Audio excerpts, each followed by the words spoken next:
was such a fun session. That was unreal. It was so good to have a guy to train with as well. Yeah, it was good, just all around, because we're all mates. So JD and Blakey went and trained, and me and Simone trained together, and then we kind of like all come together and got some really good footage for like Vegan Frothers, our Instagram and Snapchat. So if you guys don't have us on Instagram or Snapchat, go and add us on there, because we pretty much film every one of our workouts. Like, pretty much. So if you guys like watching our workouts, definitely go and add us on there. And pretty funny part, because we were all in Vegan Frothers outfits, and we kind of had a few people like looking at us. And we had this massive dude, like he was big. Yeah, solid. He was dude. fucking jacked. And he come over and he goes, oh, just wondering, like, I'm vegan too. Like, where do you get your Vegan Frothers? Like, where do you get your stuff from? So just by us wearing it. So it just goes to show like how you can spread the message just by wearing a shirt.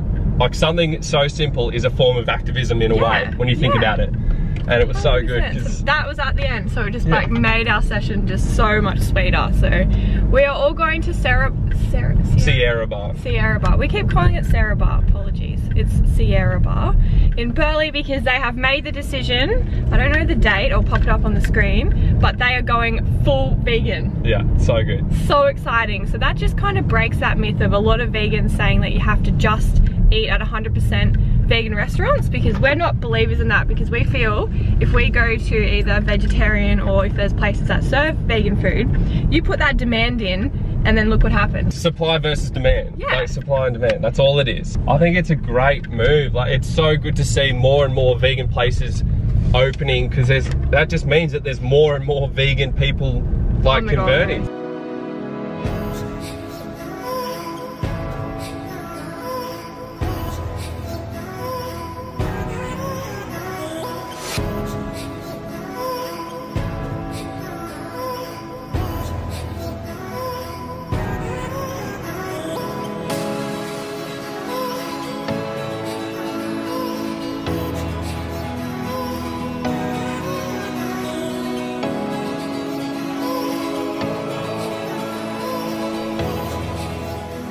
Finished up at Brekkie. That was so good. I just got like a mini froth bowl. It was still pretty big. JD just got a normal acai bowl. No granola. Going really clean. Just had fruit in it. That was a good morning. Perfect day. That was fun. That would be perfect to do every day. That would be sick. Yeah, I'd love to do that.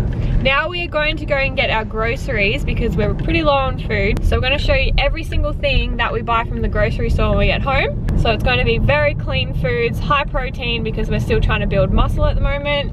But also, yeah, very clean whole foods.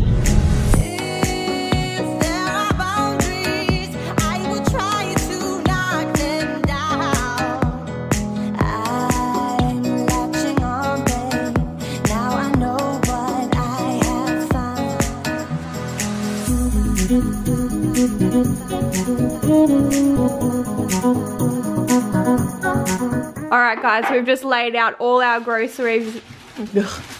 Alright guys, so we've just come back, we've laid out all our groceries for the week, and we're going to take you guys through all of the groceries we have and how much we spent. We've got a big bag of oranges. We usually have these during the day. We've got some ginger and turmeric, because I've got some lemon and apple cider vinegar. If you guys follow us on Snapchat, you know this is what we have every morning to start the day. Got some strawberries, cucumbers. I've got this addiction at the moment, dipping cucumber in hummus. It's really simple, but it's really yum. Avocados, zucchinis. We've also been buying, this sounds lazy, but we've got these like pre-cut bags of like broccoli, cauliflower and carrot. If you're like us and you don't have time usually during the week to cut up all your stuff, we literally just chuck these on during the week, pre-cook them, and then just put them with our tofu, and it just makes us eat more vegetables basically.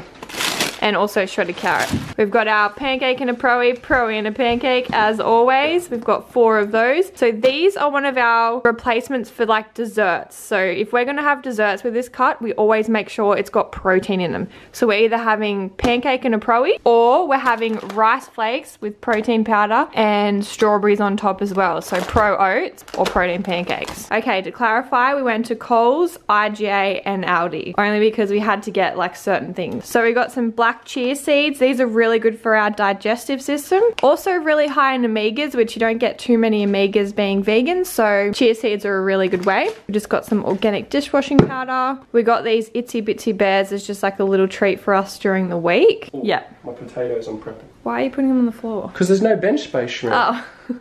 Alright. Also, we've got some dates because these are really good. Although they're high in calories, they're good for curbing your cravings as well. And if we are like, we haven't hit our daily calories, we can have like 1 or 2 dates, and also pre-workout. Yeah. Spring water. This is always good for me because if I feel like soft drink, I always have to drink something fizzy or just have something when I'm eating dinner. I don't know why, but that's just me. So we've got this coconut aminos, a little bit pricey, but we're gonna actually put this like on our vegetables to give us some flavor and also some our tally. We're gonna cut out sauces this week. This is the buy, hey, like Aldi.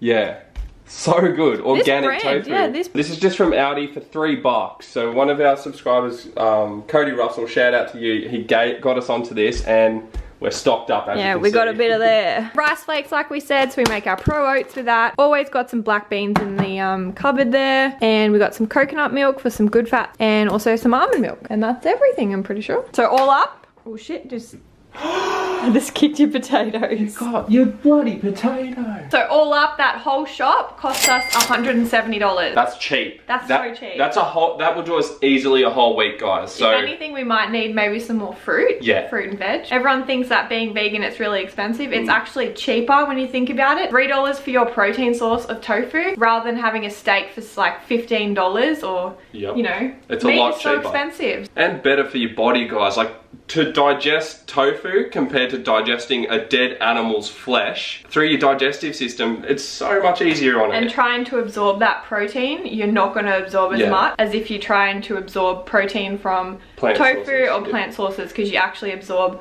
more protein from plant sources than you do from meat or whey. It's got better bioavailability, basically, so it's a lot more easily accessible for the body, so you get better gains. The best way to judge it as well, what I found with protein, when I used to eat meat and that, how many times a day you poo. Yeah. As silly as it sounds, if you're not pooing at least once a day. At least once. At least. Like, we go like 2 to 3 times a day. Yeah. So if you're not doing once a day, you've got to ask yourself what the hell's going on with my gut. Eat cleaner, eat more raw, have more juices, and that will help like kickstart your digestive system. Go for walks in the morning, get your metabolism moving, because something's not right if you're not pooing, I don't know, 1 to 2 a day. Yeah. Alright.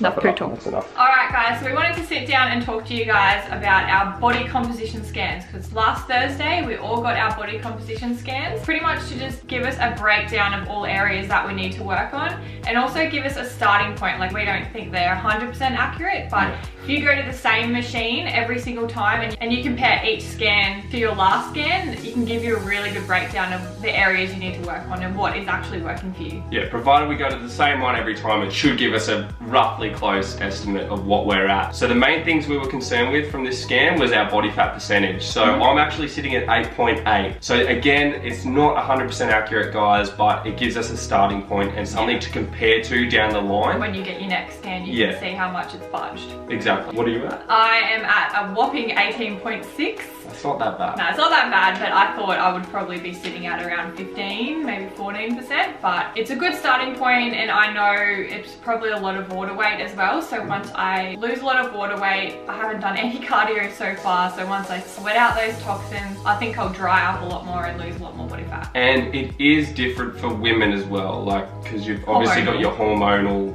influence on it a lot more than a guy does. So a basic plan of ours that we're going to do is we're going to get it every single month, just to sort of reassess how we're going and put us on track again, hey, like, to make sure that we're going in the right direction. We're going to go, the next 5 weeks we're going to build muscle, yeah. So at the moment we're staying on maintenance calories, just so we can build more muscle, basically. Yeah, which means that we're not like in a deficit and we're not in a surplus. So this is the bare essential just to have, just to maintain your weight already. And we're getting this all through whole foods, so we're not going to feed the earthling. We also have 2 love meals a week, and that also, we're very careful with our love meals. We either have a frothers bowl, or we'll have, the other night we had Tian Ran, made sure they cooked in no oil. We had just steamed rice, and we just had vegetables and like fake chicken. Yeah, so with that scan, it actually tells you where most of your body fat sits. So me and Amy Kate were actually exactly the same in regards to trunk. So ours sits in our trunk, unfortunately. Yeah, so it makes it harder for your abs to show, but... Which is like, it's a little bit scary because I've never really had abs before, because as soon as I put on weight, that's the first place it goes, is on my stomach. So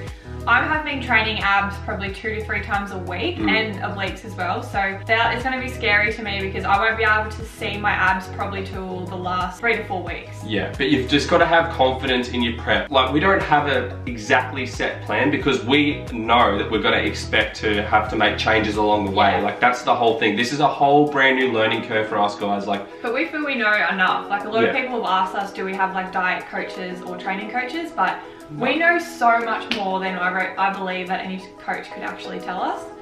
So we will be getting posing classes. That's one thing we definitely need to work on because we've never done that before. And you can have the best physique and also look really good on stage, but if you don't know how to pose and you don't have the confidence, there's no point even training and dieting as hard as you can. Posing is like such a big thing, and that's something that we're going to start practicing very, very soon so that we can get it down pat, because like Amy said, you can have the best body in that, but it's like, it's your work of art. So it's how you're presenting your work of art. In this comp, we get marked on our stage presence as well. So just by being bubbly and knowing what we do, like, that's going to be a big factor in our scoring. Another factor in our scoring and why we got these body composition scans is symmetry. So we are looking at, it's not a whole, like, we're not trying to get the biggest shoulders, who's got the biggest back, it's who has the most symmetrical body. So there's no point going, oh, I have really good shoulders, so I'm just gonna go in and I'm just gonna pump my shoulders up and I'm gonna win because I have good shoulders. If you look unproportioned on stage and you have too big shoulders but you have a really nice stomach or nice legs, your shoulders will be too distracting for the judges. You won't win because of that. So you need to have an all-round package that's symmetry and also just leanness and dryness as well. So to wrap it up, the next 5 weeks we're just going to purely build muscle on maintenance calories, guys. So we're going to target our shoulders because they're both our weaker point.